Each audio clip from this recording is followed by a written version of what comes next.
Before we start the video today, I just want to say a huge shout out to Fake Person for the donation of $17.76 for the troops. Thank you so much. My son will be in another country away from his original post for the next 2 weeks, but I can start sending boxes again soon. Hello preparedness people, and welcome back to the Biggs Prep. My name is Cynthia, and today we're doing the wrap up of last night's video, the live broadcast from October 15th, where we talked about Uncle Joe and the cold, dark winter that he forecasted, and how I am getting ready and helping you get ready with a list of things that you might need to have a cold, dark winter. We have threats of power outages, we have severe weather, we have all the things that come along with winter, including bitter cold temperatures. So if you're ready, press the like button right down there, and let's go. Notes from last night, and while we chat, here is a screenshot of my famous Chubble chocolate zucchini bread, and we have all the things out. While we talk, I'm gonna make bread.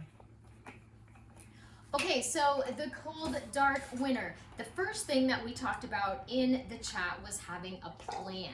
We need to be having a plan for what we're gonna do if the power goes out. What are we gonna do if we have some sort of grid down? What do we do if the price of heating oil hyperinflates and we can't have our thermostats at the regular temperature? So a plan is super important to start with. Then we talked about a backup plan for the plan. Just in case backup plan doesn't work, we want to make sure that we have contingency A, B, and C ready to go just in case. The second thing we talked about was carbon monoxide detector and fire extinguisher, and how those can really save your life and the life of your family should you be using an alternative heating method that you're not used to, and you need, carbon monoxide protection for sure.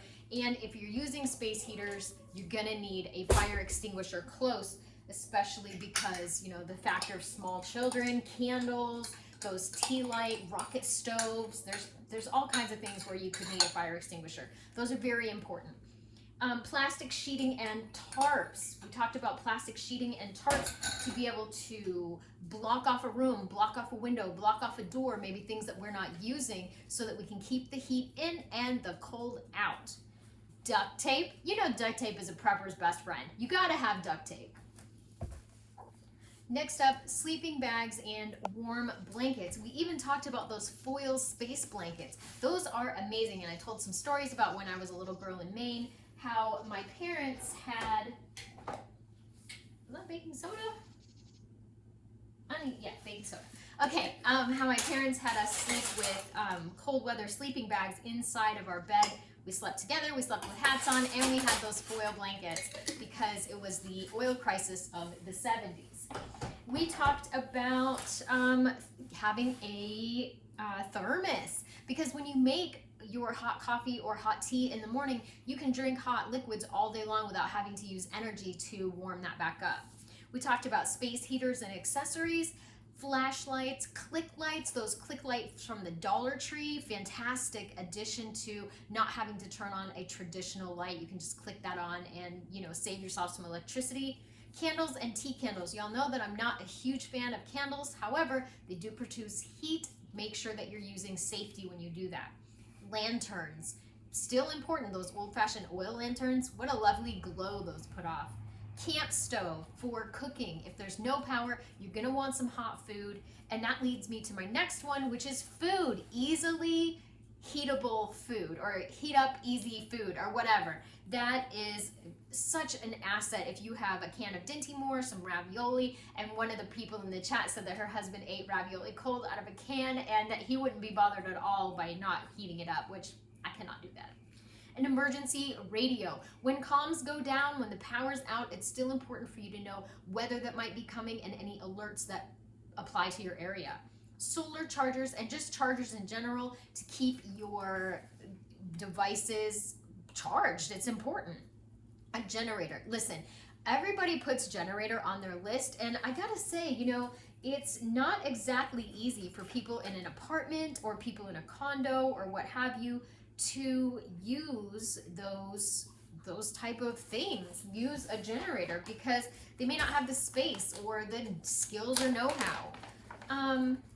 Hand warmers, hot water bottles, electric heating pads, electric blankets. Those are all going to be super important if the power is on, but you don't want to turn that thermostat up and get the whole house warm. You can at least keep your body warm.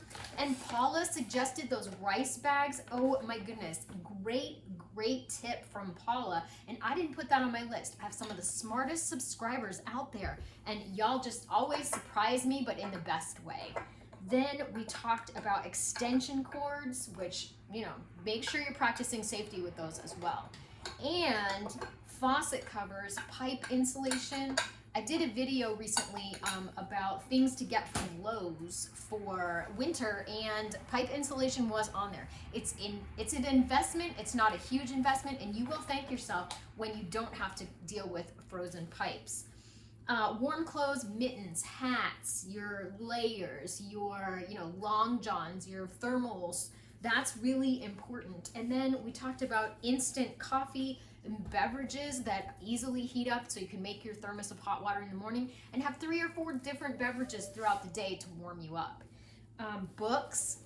Who doesn't love curling up with a good book under an electric blanket with some hot cocoa and just chilling the afternoon away, actually warming the afternoon away on a cold and snowy day? It's a wonderful way to spend your time.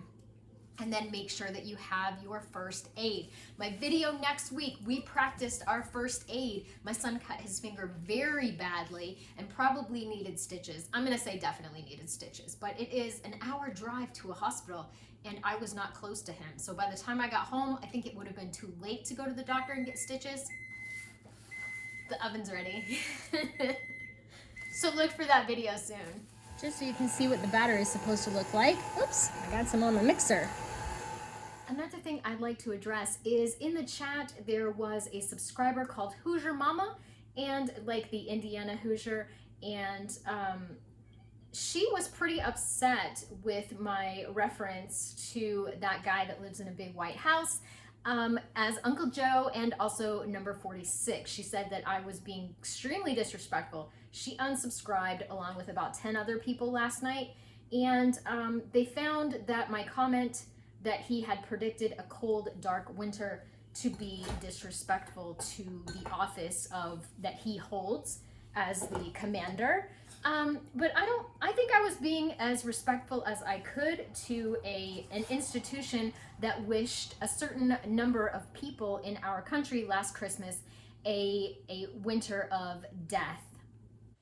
And here is that statement, lest we forget. Anyway, I told her that, if she didn't want to stick around, that thank you for unsubscribing, and that some people, no matter how sweet you are, you can be the sweetest cup of tea in the prettiest glass, and some people would rather drink warm piss from a boot. And that's all I had to say about that. Just gonna pop this. This is a greased pan, 350-degree oven, which is already ready to go. Mr. B likes his chocolate chips sprinkled all over the top, so that's what we're gonna do. Moving on to the win of the week, my favorite part. Are you ready? I'm ready. This is my favorite part. Okay. Win of the week, super shout out of the week goes to Florida Based. Commented in the live chat that they baked their first loaf of bread ever. So excited for you to join in with the bread baking club. And what amazing prepper skill that is. We saw after Hurricane Ian, there was no bread anywhere. So this is a great skill to have because there were still all the ingredients to make bread, but no actual bread. So congratulations to Florida Based for the super shout out for Win of the Week. Let's go to the community post. We have Vancouver Vixen this week built an addition on my chicken coop, resealed roof shingles, made repairs, painted it, weatherized it. And so they made a lock too, because livestock theft has become such a threat lately. So they are ready for winter. Congratulations. Pink Southern Girl, still on the mend from major surgery. Listen to this. canned 15 pints of pork loin, 6 quarts beef stew, 19 pints beef chunk chili, and dehydrated 9 pounds of onions, 4 pounds of mushrooms, and 5 pounds of broccoli. She's switching out her spring and summer clothes for her fall and winter clothes. She's feeling the chill at night, and she wants you to remember to put flannel sheets on your bed. Rebecca Bullock Jared dehydrated close to 10 pounds of potatoes and got the last of her tomato harvest in. She used half the amount of energy over last year, and she's getting really good at stumbling around in the dark. He's getting so big. Okay, Sassy Gal Prepping canned 9 cans of chicken bone broth, dehydrated apple slices, and made it on a camping trip with her youngest daughter. Then Glenn Anderson, hi Glenn, he caught a sale on celery stalks, picked up an armload and canned them, 22 half pints on the shelf. Oh, and the blanching water, he used to make vegetable broth, so nothing went to waste. Tara Voda helped my neighbor pick apples off his trees and got 3 5-gallon buckets of Jonathan apples to process over the weekend. Well done, Tara. Rita Hunter, love you, Rita.